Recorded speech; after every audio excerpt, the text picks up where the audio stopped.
Hello നമസ്കാരം. ഞാനിന്ന് പരിചയപ്പെടുത്താൻ പോകുന്നത് അലക്സ് മൈക്കലേഡ്സിന്റെ ദ സൈലന്റ് പേഷ്യന്റ് എന്ന പുസ്തകത്തെക്കുറിച്ചാണ്.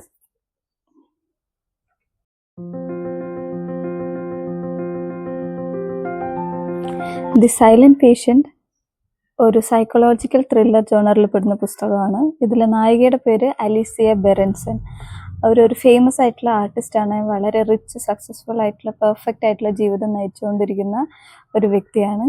പക്ഷേ ഒറ്റൊരു രാത്രി കൊണ്ട് അവരുടെ ജീവിതം മാറി മറിയുന്നു. അതെ, അവരുടെ ഹസ്ബൻഡിനെ ഷൂട്ട് ചെയ്യാണ്. ഫേസിൽ 5 പ്രാവശ്യം ഷൂട്ട് ചെയ്യും. അതിനുശേഷം അവർ മിണ്ടിയിട്ടേ ഇല്ല. അതാണ് ഈ ബുക്കിലെ സസ്പെൻസ്. എന്തുകൊണ്ട് അവർ സംസാരിക്കുന്നില്ല? എന്തുകൊണ്ട് അവർ ഹസ്ബൻഡിനെ കൊന്നു? അതോ അവർ തന്നെയാണോ ഹസ്ബൻഡിനെ കൊന്നത്? അതോ വേറെ ആരെങ്കിലും കൊന്നതാണോ? എന്തുകൊണ്ട് അലീസിയ മിണ്ടുന്നില്ല? അതാണ് ഇതിലെ ഏറ്റവും വലിയ സസ്പെൻസ്. സോ ഈ ബുക്കിൽ ഇവർ കൊന്നതിന് ശേഷം പോലീസ് ഇവരെ അറസ്റ്റ് ചെയ്യുന്നു. ഇവർ മെൻ്റൽ ഹോസ്പിറ്റലിലെല്ലാം അഡ്മിറ്റ് ആവുന്നു. ഒരുപാട് സീനിയർ ഡോക്ടേഴ്സും എക്സ്പേർട്സും എല്ലാം ശ്രമിച്ചിട്ടും അലീസിയ സംസാരിക്കുന്നേ ഇല്ല. കോടതിയിൽ കേസ് നടന്നുകൊണ്ടിരിക്കുന്നുണ്ട്. ഒരുപാട് ഡോക്ടേഴ്സ് അലീസിയനെ സംസാരിക്കാൻ ശ്രമിപ്പിക്കുന്നുണ്ടെങ്കിലും ഒന്നും നടക്കുന്നില്ല. അപ്പോഴാണ് ഫോറൻസിക് സൈക്കോതെറാപ്പിസ്റ്റ് തയോ ഫേബർ എന്ന ഡോക്ടർ അലീസിയയുടെ കേസിനെ പറ്റി അന്വേഷിക്കാൻ വരുന്നത്. ഈ അലീസിയയുള്ള ഹോസ്പിറ്റലിൽ വന്ന് ജോയിൻ ചെയ്യുകയും അലീസിയനെ എങ്ങനെയെങ്കിലും സംസാരിപ്പിക്കുമെന്ന് ദൃഢനിശ്ചയത്തിൽ അദ്ദേഹം അവിടെ വർക്ക് ചെയ്യുകയാണ് ചെയ്യുന്നത്.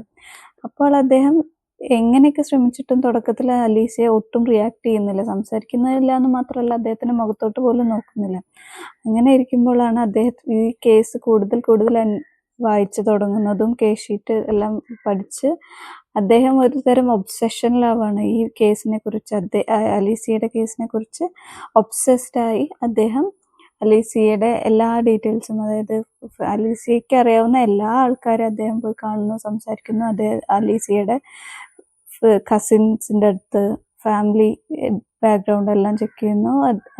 അപ്പോഴാണ് അദ്ദേഹം അലീസിയയുടെ ചൈൽഡ്ഹുഡ് ട്രോമകളെല്ലാം മനസ്സിലാക്കുന്നത്. അങ്ങനെ വളരെ ഇൻട്രസ്റ്റിംഗ് ആയിട്ട്, ഫുൾ ഓഫ് ട്വിസ്റ്റ് എന്ന് പറഞ്ഞു. നമ്മൾ ഇതിൽ കാണുന്ന ഓരോ ക്യാരക്ടറും നമുക്ക് സംശയം തോന്നി, ഇവരായിരിക്കോ കൊലപാതകത്തിന് പിന്നിൽ. അങ്ങനെ ഓരോ കാരണങ്ങളും ഇങ്ങനെ തിയോ ഫേബർ വഴിയാണ് നമ്മളിത് മനസ്സിലാക്കിക്കൊണ്ടിരിക്കുന്നത്. ഈ ബുക്ക് അവസാനം വരെ വളരെ ട്വിസ്റ്റ് നിറഞ്ഞതാണ്. നമ്മൾ ഇത് വായിക്കുമ്പോൾ ഓരോ ക്യാരക്ടറും ഇവരായിരിക്കോ കൊലയ്ക്ക് പിന്നിലെന്ന് നമ്മൾ സംശയിച്ചു പോകും. പക്ഷേ ഒട്ടും പ്രതീക്ഷിക്കാത്ത ട്വിസ്റ്റാണ് ഇതിലുള്ളത്.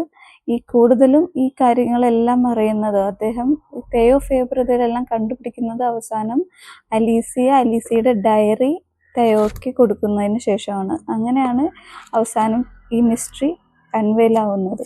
അങ്ങനെ വളരെ ഇൻട്രസ്റ്റിങ്ങും വളരെ ത്രില്ലിങ്ങും ആയിട്ടുള്ള ഒരു പുസ്തകമാണ് ദ സൈലന്റ് പേഷ്യന്റ്. വായിച്ചിട്ടില്ലാത്തവരെല്ലാവരും വായിക്കുക.